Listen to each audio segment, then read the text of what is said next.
Olá, estudante de Química, vamos para a nossa segunda aula sobre periodicidade química. Na aula passada introduzimos o assunto, falamos sobre a descoberta da lei periódica, periodicidade ali, numa descrição moderna, a tabela periódica moderna e a periodicidade das configurações eletrônicas. Então, revisando, tudo ali começou ali no século XIX, onde houve a descoberta de um certo número de elementos e verificaram-se semelhanças e tendências, chamou a atenção aí dos novos químicos e eles observaram relações desses elementos com a sua massa atômica, né? Já havia um bom número, um grande número de informações, né? E também evidências de relação entre essas informações e propriedades com a massa atômica. E aí, então, isso conduziu aí a uma poderosa generalização que chamamos hoje de lei periódica. Então, esse conceito de periodicidade ali, né, ela já faz há muito tempo, né? Mas quem foi assim, bastante perspicaz na química foi o Meyer e o Mendeleev. Tá? Deram firme fundamento experimental de forma independente e eles publicaram a lei periódica e a tabela periódica. O Meyer publicou em 1864, depois expandiu em 1869 para 50 elementos. E ele demonstrou aí, em relação ao volume molar, ponto de ebulição, dureza, em função da massa atômica. O Mendeleev também publicou, parece que foi em 1869 também, né? E ele deu a sua própria versão. Aqui está a versão do Mendeleev. Ele prosseguiu aí o seu estudo até 1871 e ele previu, inclusive, a composta não conhecida. Ele deixou lacunas, né? E previu ali nesse espaço vazio da sua tabela periódica. E, inclusive, foi descoberto o galho, o germânio, e verificou-se que ele estimou com bastante exatidão as propriedades desses elementos. Tá? Então, a tabela periódica é extremamente importante para o conhecimento químico, para o conhecimento do nosso mundo tecnológico, inclusive. Bom? E o Meyer e o Mendeleev trabalharam os seus elementos em ordem crescente de massa atômica, mas hoje a gente sabe que, e na época não se conhecia o número atômico, tá? Mas hoje se sabe que a periodicidade é muito melhor visualizada quando se coloca em ordem crescente de número atômico. A tabela periódica ela está em ordem crescente de número atômico. Tá? Houve uma pequena diferença ali quando se considerou a massa atômica, porque há uma inversão em alguns elementos por conta da massa, o número atômico, né, ele ser maior que a própria massa atômica. Bom, os elementos aqui listados aqui demonstram bem, a gente viu aqui, né, olhando para o quadradinho, a gente vai ver sempre uma bolinha e um triângulo à frente. Então, ou seja, antes no gás nobre, um halogênio e depois um metal alcalino, já mostrando que numa ordem numérica de número atômico, já há uma periodicidade aí. Tá? E então, essa repetição, né, ela é verificada para várias propriedades químicas. Então a gente tem essa organização, a tabela periódica é organizada em famílias ou colunas verticais, que podem receber de 1 a 8A, 1B a 8B, ou de 1 a 18, depende da notação que se utiliza. Tá? E aí, então, uma grande divisão da tabela são os elementos representativos, tá? Os elementos são os As, né? O de transição são os Bs, e o de transição interna, que são os lantanoides e actinoides. Alguns grupos têm nomes especiais, como os metais alcalinos terrosos, calcogênios, halogênios, gases nobres. E lembrando que nas linhas, tá, temos os períodos que têm a ver com camadas eletrônicas. Quanto maior o período, mais camadas eletrônicas preenchidas por elétrons ou ocupadas por elétrons, terá o átomo. Tá? Há uma periodicidade na configuração eletrônica, inclusive a gente pode encontrar qualquer elemento na tabela periódica a partir da sua configuração eletrônica. Tá? Então, tem assim, os representativos tem 1 e 2 terminam em S, e do 13 ao 18 terminam em P. Tá? Os de transição terminam em D, e os de transição interna terminam em F. Então vai de 1D a 10, de D1 a D10 de transição, e de F1 a F14 tem aqui um D ali no finalzinho, tá? Que é o de transição interna. Tá? Então aqui está essa demonstração, né? Inclusive D1, que vai D1 até D10, tá? Conforme a distribuição, considerando a distribuição em termos energéticos. E aí vamos dizer, a valência, lembrando que a capacidade de combinação, tá? Então, os elétrons, eles, na camada mais externa, são os responsáveis, na grande maioria, de como os átomos se combinam. E a série lantanoide-actinoide, ela tem uma subcamada preenchida que é N-2F ali, conforme vimos anteriormente. Aqui, então, mostra bem claro, ó, né, S para os primeiros ali dos representativos, P para os últimos representativos, D para os de transição e F, tá, para os de transição interna, com exceção do último, que é D1 e 5D1 e 6D1. Tá? Então, por que as configurações de eletrônicos são importantes? O objetivo da química é prever propriedades físicas das substâncias, conhecer as propriedades, né, e as estruturas dos átomos individuais e moléculas, e fazer previsões exatas, tá, em todos os casos. Claro que há falhas, mas elas têm sido bastante produtivas para as pesquisas científicas. Nessa aula a gente vai falar sobre a periodicidade nas propriedades atômicas, o raio atômico e a energia de ionização. Então, ó, periodicidade nas propriedades atômicas. Por exemplo, qual o tamanho de um átomo? Tá?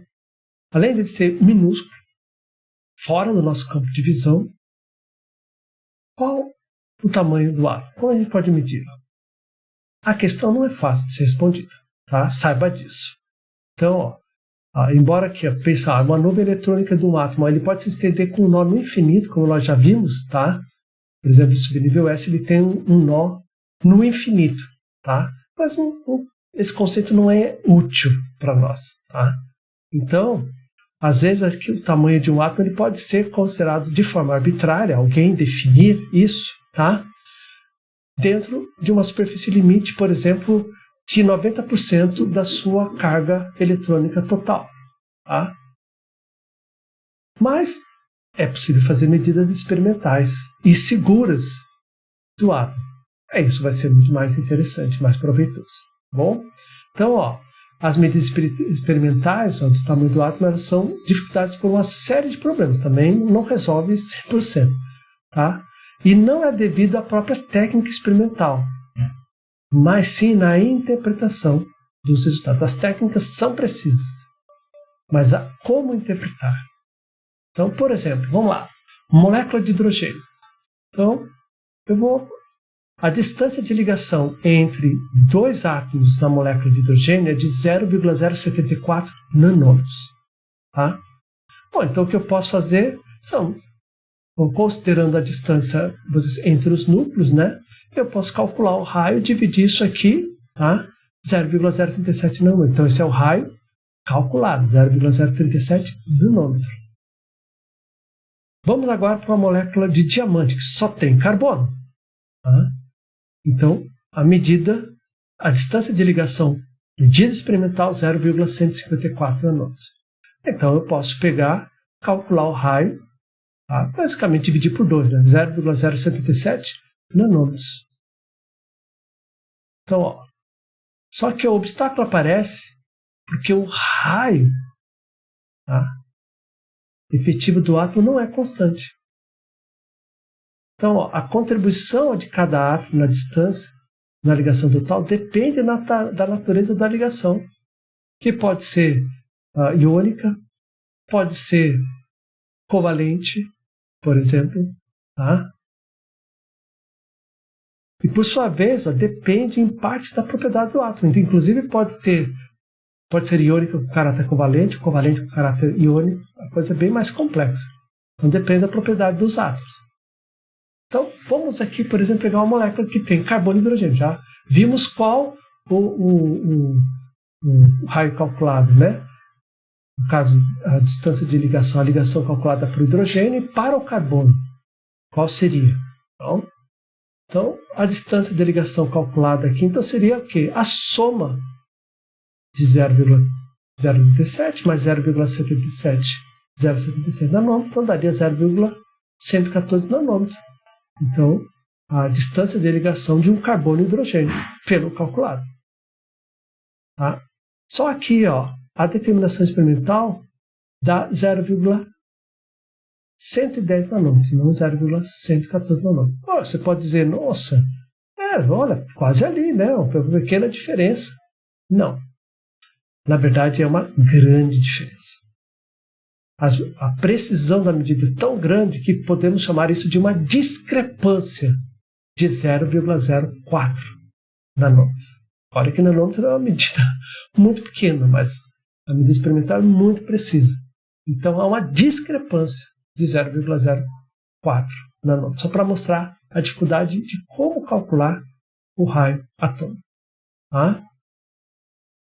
Então, vamos ver aqui, mas sem se preocupar com os valores, aí no caso vai haver essas diferenças pelos fatores elencados anteriormente, mas olhando aqui então, em termos de periodicidade, né, lembrando que está falando de periodicidade, então os raios atômicos de nanômetro, então vai de 0 a 0,3 nanômetro, tá?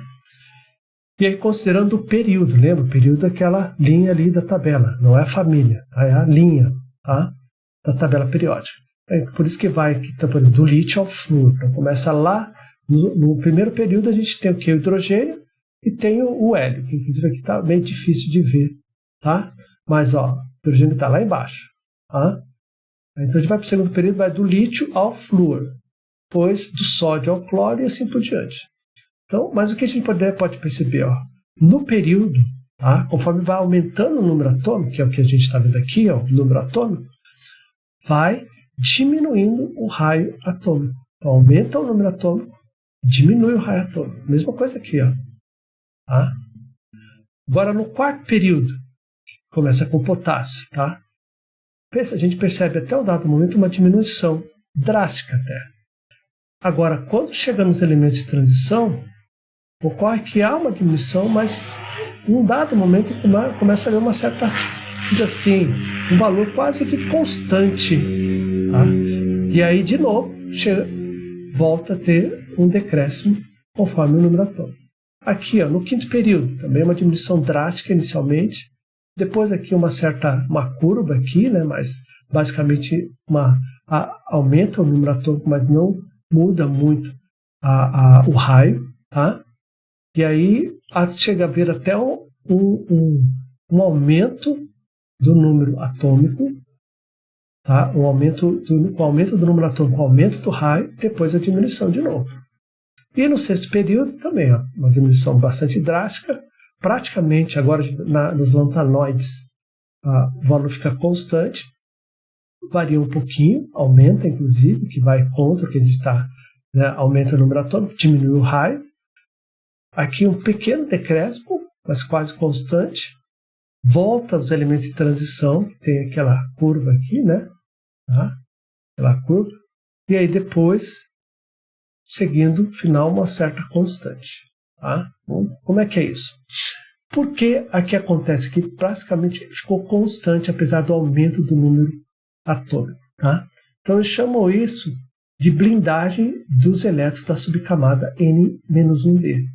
Então, aqui não ocorre uma diminuição significativa, tá? Por causa dessa blindagem. Vamos pensar aqui, por que está diminuindo? tá? O raio atômico. Porque está aumentando a carga nuclear. Se você for pensar, ó, no núcleo tem a carga positiva, na eletrosfera tem carga negativa. Quanto maior a carga no núcleo, maior vai ser a atração em relação aos elétrons da eletrosfera. E aí menor. Então, a lógica está aí. Ó. Então, está aumentando o número atômico. Tá? Lembra que no segundo período, todos os átomos possuem as mesmas camadas. O que vai mudar, basicamente, vai mudar, vamos dizer, se possui duas camadas eletrônicas. Vai mudar o número de elétrons. E vai alterar a carga nuclear. Mas aí esse aumento da carga nuclear, ele vai agir, a interação do núcleo em relação à eletrosfera, aos elétrons, é muito maior. Por isso que o átomo, o raio atômico diminui conforme aumenta o número atômico. Tá? Mas aqui não aconteceu isso. Aumentou o número atômico e o raio atômico, mas assim, chegou até a ficar constante. Então, isso a gente chama de blindagem dos elétrons sobre camada ND-1. Lembra que, nesse caso, os elétrons eles se adicionam no subnível D. Tá? Enquanto o subnível D não estiver completo, não há adição em outro tipo de subnível. Tá? Aqui nesse caso 4, então eu vou ter o 3, eu vou ter o 3S, né? E aí então o 4S, né? Na verdade o 4S, então o subnível 3D, 1 até 3D tem que ser preenchido para só depois o 4P6, o 4P ser preenchido. Então, como essa camada interna, energética, tá? Mais energética, porém interna, ela está sendo preenchida de elétrons gradativamente, ela está, num certo sentido, blindando, tá? Os elétrons da camada de valência, e impedindo que o raio diminua mais ainda, pela atração que pode ocorrer a partir do núcleo. Tá? Então, aqui é a mesma coisa. E aqui, aqui também é a mesma coisa. A gente vai ter a contração lantanoídica, tá? E nesse caso também há uma blindação da subcamada N-2F. Bom? Então, N-2F faz a mesma coisa. Tem que lembrar o que a gente estudou anteriormente. Aqui então, o raio atômico aqui em valores, né, em nanômetro, do segundo período, tá? Todos eles possuem, lembra que todos eles possuem basicamente as mesmas camadas eletrônicas. Aqui 2s1, 2s2, pode ver 2, né, indica o mesmo número de camadas eletrônicas, tá? Só mais elétrons e mais orbitais, aí sim, tá? Mas a carga nuclear, 3+ até 9+. Tá? Então, conforme aumenta a carga nuclear, aumenta a atração em relação aos elétrons e vai diminuindo o raio. Então você tem que pensar em termos, então, o raio do átomo depende da carga nuclear. Tá? Para dois átomos que possuem o mesmo número de níveis eletrônicos ou de camadas eletrônicas, o que tiver carga nuclear maior vai ter um raio menor. O que tiver carga nuclear menor vai ter um raio maior. Nós estamos vendo aqui. Tá? Tem algumas discrepâncias, tá? Mas o geral é isso. Do grupo 1, agora a gente está falando de elementos da mesma família.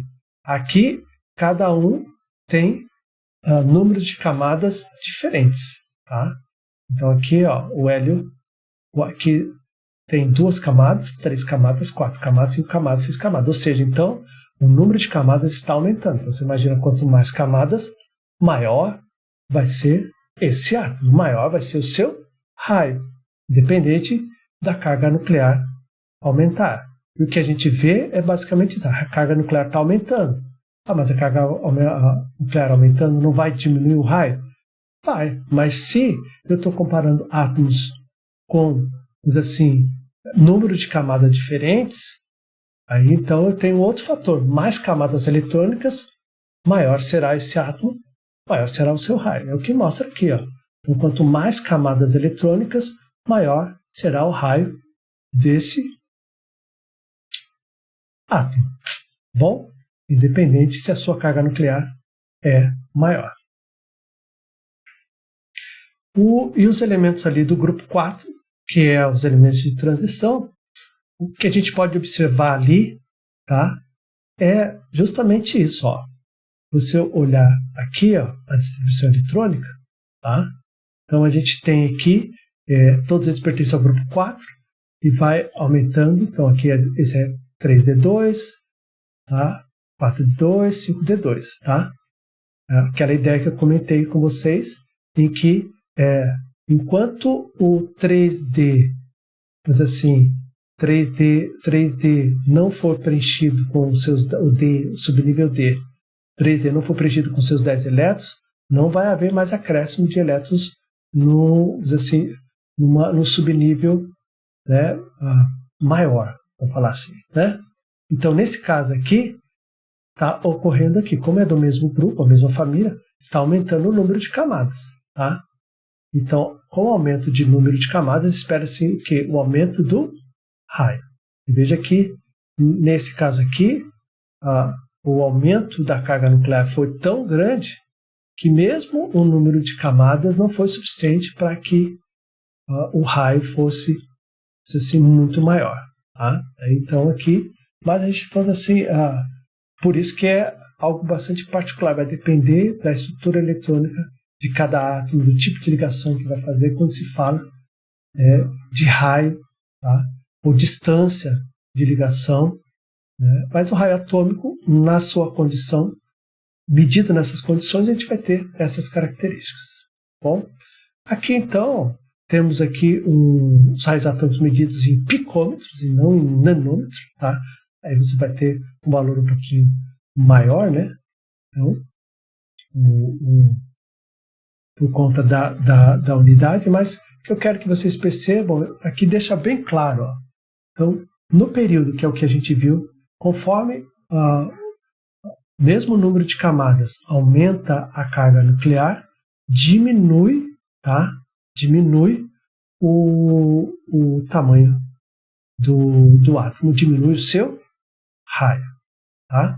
Agora, quando nós temos no mesmo grupo, mesma família, eu gosto muito de falar de família, agora está aumentando o número de camadas eletrônicas. Dá para perceber aqui claramente que sempre o posterior, tá, é maior que o anterior. Pode ver aqui, aqui é a mesma coisa. Aqui tem já umas pequenas variações, né? Pode ver, tá? Então, mas no geral a gente tem essa característica, tá? E pode ver aqui, ó, no mesmo período, ó, período 7, ó, mostra bem a diminuição. Ó. Essa diminuição é por conta da carga nuclear que está aumentando. E aqui, esse aumento é por conta de o número de níveis eletrônicos ou camadas eletrônicas que estão aumentando. Bom, então fica bem claro a relação, tá, de sentido. Então, a gente tem, inclusive indica aqui, ó, tá, sentido de crescimento. Você vai ter, se a gente considerar na tabela periódica, eu vou esperar, tá, de uma forma assim, mais qualitativa, que os átomos que estão mais abaixo da tabela têm um raio maior e os que estão mais à esquerda da tabela também têm raios maiores. Então eu tenho que ter aqui, ó. Então está faltando inclusive o Frâncio aqui, né? Então, o Frâncio seria o que teria o maior raio atômico, tá?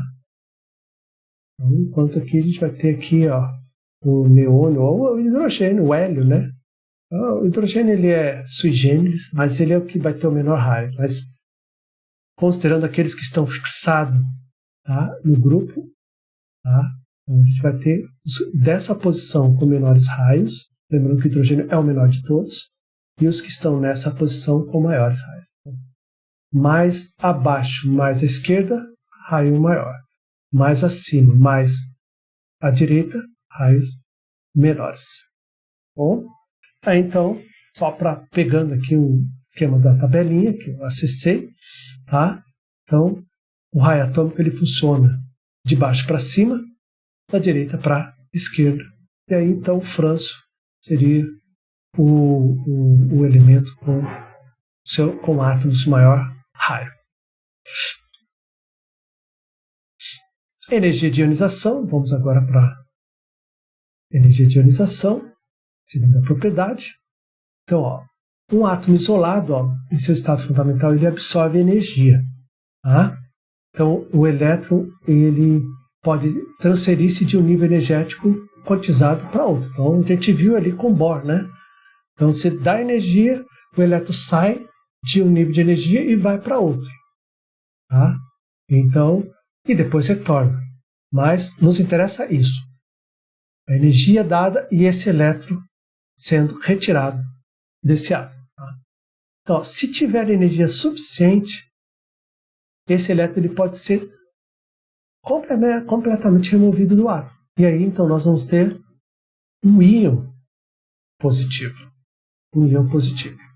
Então, e o elétron mais facilmente removido é aquele que está menos firmemente preso ao núcleo e o de mais alta energia. Tá? Então, a energia é um processo de formação de um íon positivo pela remoção de um elétron.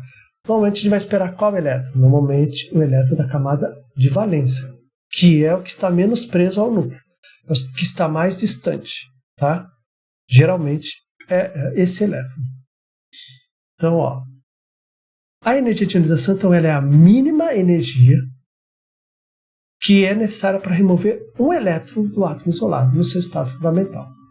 Então, é a mínima energia para remover um elétron do átomo no seu estado fundamental. Não esqueça disso, tá? Então, ó, a energia é necessária para provocar o seguinte processo. Dá uma olhadinha. Então, a gente tem um metal, por exemplo, no estado gasoso. Tem que estar no estado gasoso.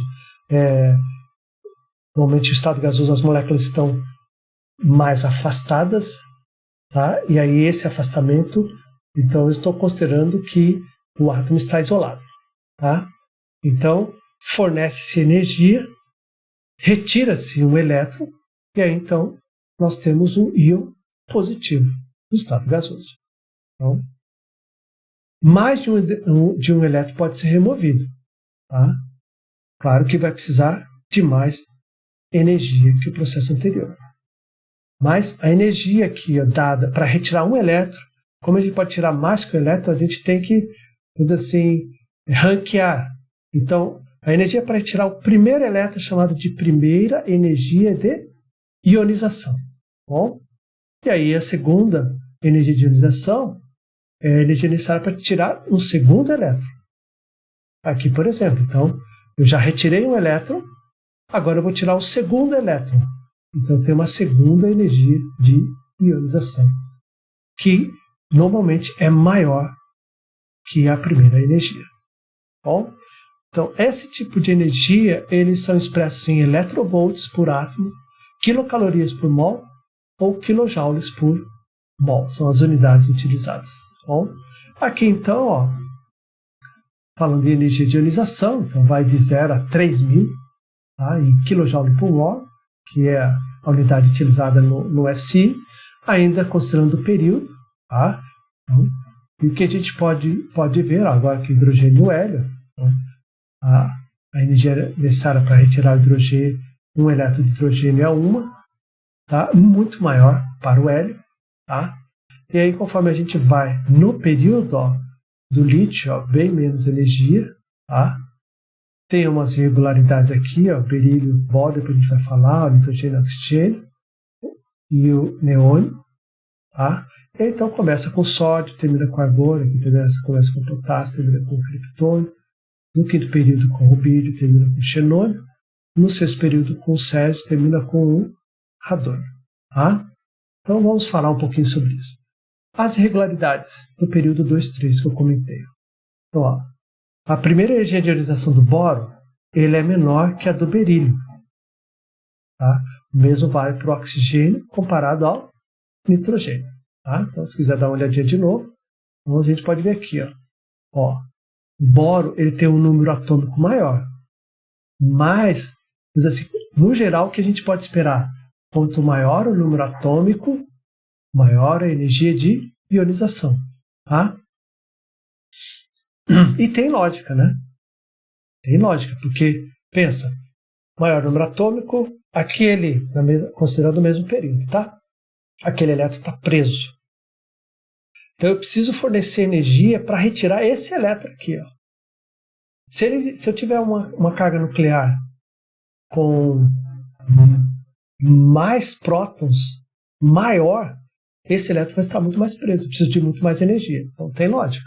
Mas o que está acontecendo aqui, ó, no caso do boro, que tem um número atômico maior, ele tem uma energia de ionização menor. O oxigênio é a mesma coisa. Tá? Tem aqui algumas outras diferenças aqui, mas vamos tratar desses dois aí. Então, vamos lá. Ó, essas irregularidades podem ser explicadas da seguinte maneira. Ó, o boro, o elétron que vai ser removido do boro está no orbital 2p, enquanto o elétron que vai ser removido do berílio está no orbital 2s. Qual que está mais próximo do núcleo? Orbital 2p ou orbital 2s? Tá? Obviamente, orbital 2s. Então, ó, o elétron no orbital 2s está muito mais firmemente preso ao núcleo do que o elétron no orbital 2p.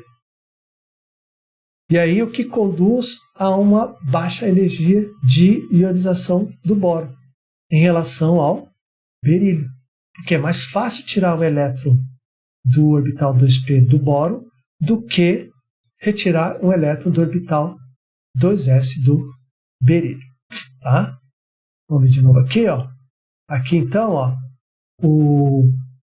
pegando o boro aqui, ó, a distribuição eletrônica dele é 1s2, 2s2 e 2p1. Tá? X, 2p1. Se a gente vai para o berílio, ó, é 1s2 e 1s2. Ou seja, eu quero retirar um elétron do boro. Eu preciso de energia para retirar do orbital 2p, que está mais distante do núcleo. Enquanto que o boro, eu vou precisar tirar de um orbital 2s. Tá? Então, ele está muito mais próximo. O orbital s, nesse caso aqui, está mais próximo do núcleo. Tanto que precisa de 899 kJ por mol, tá? Para retirar esse elétron, enquanto para o boro precisa só de 801 kJ por mol para retirada desse elétron. Entendido? O caso do oxigênio, ele é ligeiramente diferente, tá? A primeira energia de ionização é mais baixa do que a esperada. Então, por quê? O elétron a ser removido no orbital 2p, ele contém o segundo elétron, ou seja, ele tem esse orbital, os elétrons estão emparelhados. Ou seja, esse orbital está preenchido por elétrons. Então, vamos dar uma olhadinha? Vamos olhar aqui, ó, o oxigênio, tá? E o nitrogênio, né, que está em voga. Então, a distribuição, vamos lá para o final, ó, tá? Na camada de valência, que é onde a gente normalmente espera que o elétron vai sair. 2s2, beleza. E, então eu espero retirar elétrons aqui, ó, do orbital p. Então, ó, 2p2, 2p1 e 2p1. É 2p2x, 2p1y, 2p1z. Então, obviamente, qual elétron que vai sair daqui? O elétron do orbital preenchido, parelhado. Esse elétron aqui. Tá? Agora, aqui, no nitrogênio, é indiferente. Tá? Ele tem o orbital P com, vamos dizer assim, o subnível P com todos os orbitais semi-preenchidos, ou os orbitais P semi-preenchidos. Tá? Então, ele vai retirar qualquer um desses. Mas, ó, o valor em kJ por mol é 1402, enquanto o oxigênio, que tem uma carga nuclear maior, tem uma quantidade de energia de ionização menor. Tá? Então, vamos dar uma olhadinha ali. Então, ó, dois elétrons no mesmo orbital ocupam a mesma região do espaço. E a repulsão entre eles. Então, quando eles ocupam o mesmo orbital, né, na verdade, spin, né, assim, né, o mesmo orbital, há uma repulsão intrínseca ali.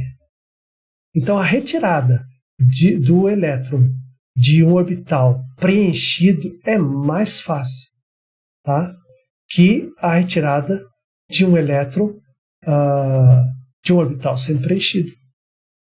Tanto, como há uma repulsão, é como se, assim, um dos elétrons catapultasse o outro. Quando a energia vem energia externa, tá? Então, o fato dele ter, o oxigênio ter um orbital P preenchido com dois elétrons, facilita a retirada de um desses elétrons, tá? Então, há uma repulsão intereletrônica que facilita a remoção do elétron do oxigênio, tá? Então, e o átomo do nitrogênio? Não há essa repulsão, todos os orbitais estão sendo preenchidos. Bom? Então, esse elétron no orbital em que tem dois elétrons fornece energia, o que ficou catapulta o outro, vamos dizer assim, no certo sentido. Então, ele facilita a saída do outro, tá? Então, por isso, apesar do número atômico do oxigênio ser maior, a sua energia de ionização é menor. Então, a primeira energia de ionização dos elementos, aqui eu voltei então a essa tabela, né? Pode ver aqui então o lítio, berílio, bório, todos eles no segundo período. Tá? A lógica prevalece, ó, aumenta a carga nuclear.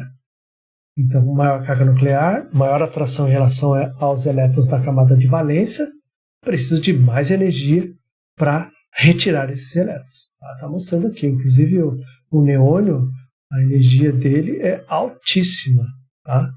Muito alta, porque agora ele tem todos os seus orbitais, assim, completos. Não tem orbitais sempre preenchidos. Aqui no caso do flúor, tem, tá? Orbitais sempre preenchidos e tá? Ele está todos os orbitais completos. Então, precisa de bastante energia. Então, note que também há um ligeiro aumento na energia de ionização de cada série dos elementos de transição. Tá? Então, aqui, vamos ver aqui, ó. Elementos de transição. Ó. Então, conforme vai aumentando o número atômico, ó, há um ligeiro, ó, a diferença que a gente viu anteriormente, né? Há um ligeiro aumento. Tá? Há um ligeiro aumento. Tá? Transição, podemos ver até os lantanóides, quase uma constante, mas há um ligeiro aumento dos elementos de transição. É o que esse gráfico nos mostra. Tá? Então, ó, isso é causado, e esse ligeiro aumento não é um grande aumento, de novo, por causa da blindagem da camada interna de elétrons. Tá? Que ela compensa, essa blindagem, ela blinda, tá? Ela acaba blindando a camada de valência em relação ao núcleo. A carga do núcleo aumenta, mas essa camada interna N-1D,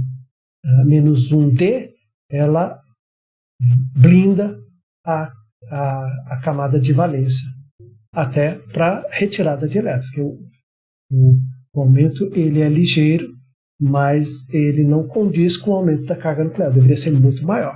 Tá bom? Então, os elétrons mais facilmente removíveis dos átomos, os elementos de transição, são da camada de valência, ou seja, aqueles que têm maior valor N, maior número quântico principal. Tá? Então, o primeiro elétron a ser removido do átomo de titânio é o 4s, e não o 3D. O 3D ele é o mais, assim, o 3D assim, ele é o mais energético, segundo, né, off-ball, tá? Mas é a camada mais externa que vai possibilitar a saída de elétrons. Aqui então, por exemplo, o titânio, a configuração eletrônica é argônio, 3D2, 4s2. Se der energia, o elétron que vai sair é do subnível 4s2. Então, tá ali, ó, saiu um elétron, então ficou argônio, 3D2, 4s1. uma configuração eletrônica do íon. A remoção do segundo elétron, do terceiro e do quarto admite as seguintes configurações. Então, retirou mais um elétron, a subnível 4s some. Agora a gente tem o 3d2. Mais um elétron, 3d1. Mais um elétron, simplesmente fica com a configuração do argônio. Tá? Então a gente vai ter aqui o mais 2, o mais 3 e o mais 4. Por isso, esses metais, é possível eles temos vários cátions deles, tá? Vários cátions, enquanto outros metais, você só tem um cátion, tá? A valência, só uma valência, né? Só um NOx do cátion, vamos falar assim, tá? E nesses não, você tem opção, você tem aqui, então você pode ter, tá? O cátion 1, cátion 2, cátion 3, cátion 4, né? Alguns tem 2 cátions, que a gente vai ver mais à frente. Bom? E é por essa razão. Embora esse procedimento pareça contrariar a sequência de off-ball, tá? Então, não são processos contraditórios. Como? Ó, o procedimento de off-ball, ele é um processo imaginário, tá? Como é que é isso? Tá? Então, as configurações pelo procedimento de off-ball, ela é teórica. Então, ela é feita uma após outra. E como é off-ball gerou seu procedimento? Ele fez a adição de um elétron na região extranuclear, ou seja, na eletrosfera, e simultaneamente imaginou um próton no núcleo. Então, ele foi acrescentando. Então, quando ele acrescenta um elétron na eletrosfera, ele acrescenta um próton no núcleo. Então ele está a partir desse processo imaginário que surgiu o procedimento de off-ball e surgiu aqueles níveis de energia, tá? Então há aquelas aparentes inversões ali, quebra a sequência por conta disso. Tá? Então, o off-ball é um processo imaginário. E é algo que não acontece na realidade. Se eu tenho os elétrons, você pode acrescentar e retirar elétrons da eletrosfera, mas em condições normais você não acrescenta e retira elétrons do núcleo, só em reações nucleares, mas não é o nosso caso aqui. Tá? Então, na prática, se perde e ganha elétrons somente. Tá? Então, na ionização, esse sim é um processo real e não imaginário, como o procedimento de off-ball. Os elétrons são removidos da região extranuclear. Tá? E a carga nuclear ela permanece a mesma. Então, perde-se, ganha-se elétrons, mantém-se a carga nuclear. Tá? Então, por isso que o elétron que está mais distante do núcleo é o elétron que está menos atraído pelo núcleo. É o elétron que está mais disponível para ser retirado. Tá?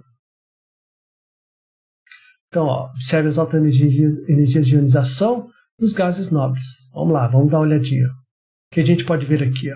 Os gases nobres são os que têm, no período, as maiores energias de ionização. O neônio, para cima de 2000, tá? Depois vem o argônio, ali em 1500, o criptônio, xenônio, radônio, acima de 1000. Tá? Então, no período, todos eles, a gente tem aí assim, uma periodicidade, ou seja, no período, todos os gases nobres possuem a maior energia de ionização. Tá? E tem lógica, né? Tem lógica, porque eles possuem também, considerando o período, um maior número atômico. Tá? Os maiores números atômicos. Então a gente pode ver a periodicidade nesse caso. Tá? Então, para todos eles, com exceção do hélio, a remoção, tá, do elétron ele quebra o octeto, tá? Aquilo que a gente comentou, os 8 elétrons na última camada de valência. Tá? E os químicos verificaram isso, né? Essa estabilidade e essa coincidência, tá? Com exceção do hélio, mas mesmo assim o hélio tem a camada K preenchida, no máximo cabem 2 elétrons, mas eles perceberam que os gases nobres, todos eles têm 8 elétrons na sua camada de valência. Por isso vem a regra do octeto, mostrando que 8 elétrons na última camada, na camada de valência, leva a uma estabilidade maior para o elemento. Né?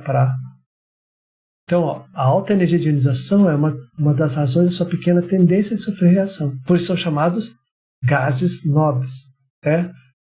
Já foram chamados de gases inertes, porque não se encontrava compostos com gás nobre. Só o gás nobre, ele inclusive está isolado, né? Ele é um gás e está isolado, não ligado entre si. Então, a causa principal assim, do decréscimo da energia, tá, é o aumento do raio atômico. Nesse caso, que diminui a atração dos átomos pelos elétrons na camada da valência. Ou seja, então o que a gente tem aqui agora, a energia de ionização, ela é inversamente proporcional, tá, ao aumento do raio atômico. Quanto maior o raio atômico, menos energia eu preciso para retirar aquele elétron. Quanto menor o raio atômico, mais energia eu preciso para retirar aquele elétron da camada de valência. Tá? Então vamos ver aqui. Ó. Então, a primeira energia de ionização dos metais alcalinos, grupo 1. O número de camadas está aumentando, certo? Mesmo que a carga nuclear esteja aumentando, tá? Mas está aumentando o número de camadas, 2s, 3s, 4s, 5s, que tem 6 camadas. Então, o raio está aumentando. Porém, a energia de ionização, para raios menores, ela é maior, tá?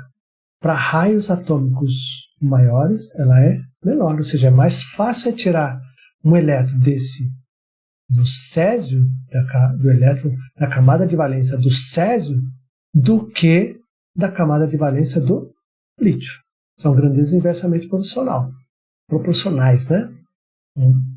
Menor raio atômico, maior energia de ionização. Maior raio atômico, menor energia de ionização. Bom? Ó, segunda, terceira, quarta, né? Energias de ionização, elas são aquelas necessárias para tirar o segundo, terceiro e quarto elétron, respectivamente. Meio que, ó, né? Então, vamos dar uma olhadinha nisso. Olha aqui, ó. Energia de ionização para o enxofre, tá? Para retirar aí os 16 elétrons do enxofre. Ó, subir camada de origem de cada elétron mostrado. Então, tá aqui, ó. Nesse caso aqui, então, o elétron aqui, o primeiro elétron retirado do orbital 3p, né? Subnível 3p, né? Depois tem aqui, ó, segundo elétron, segundo elétron, segundo elétron. Tá? Aqui então seria a camada de valência, tá? Camada, aí é o 3s, 3 e 3s, tá? A camada de valência. A última camada, e esse é o orbital mais externo nessa mesma camada, tá? Então a energia vai aumentando, claro que vai, percebe que há um aumento significativo. Ó. Quando já vai para uma camada mais interna, olha para onde vai a energia. Sai de 10 mil para praticamente 30 mil kJ por mol. Tá? E aí então, manter a mesma camada, há um aumento, tá? Há um aumento aqui, ó, então, camada 2, tá? Camada 2, que é a camada L, né? E aí quando sai da camada, diz assim, na camada K, que é a kernel, a camada próxima do núcleo, já de 70 mil vai para 311 mil para tirar o primeiro elétron. E 337 mil, ou seja, há um aumento aí, né? Tá? Nesse caso, estúpido. Tá? Então, é possível retirar todos os elétrons de um átomo? Sim. Um átomo pode ter só o seu núcleo com prótons e nêutrons, sem nenhum elétron na eletrosfera, desde que haja energia suficiente. tá? Desde que haja energia suficiente. No Sol, por exemplo, tá? Elétrons em torno dos núcleos atômicos não existem, tendo em vista a grande energia que existe ali. Tá? Então, aqui um esqueminha para ficar bem fixado como aqui funciona a energia de ionização.